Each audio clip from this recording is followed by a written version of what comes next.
लक्ष्मी निवास मालिकेच्या उद्याच्या भागामध्ये आपल्याला असं बघायला मिळतं आहे की सिद्धूला आता मागच्या अंगणामध्ये एक बांगडी सापडलेली असते.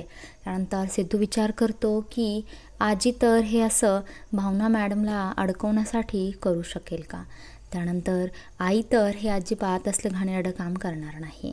आणि मग सिद्धू ती बांगडी नीलांबरी बहिणीची आहे हे ओळखतो. तो घरामध्ये जातो, सगळ्यांना तो समोर बोलवतो आणि आईला, संपतरावांना सिद्धू म्हणतो की मला आपले पैसे कोणी चोरलेले आहेत तो चोर सापडला आहे आणि मी हे पुराव्यांनिशी सादर करायला तयार आहे.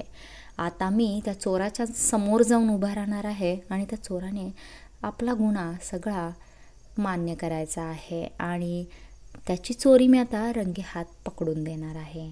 सिद्धू मग नीलांबरीसमोर जाऊन उभा राहतो आहे आणि नीलांबरीला आता घाम फुटलेला असतो, कारण की नीलांबरीनेच ती पैशाची बॅग चोरलेली असते आणि आळ मात्र भावनावर आणि तिच्या माहेरच्या लोकांवर आलेला असतो.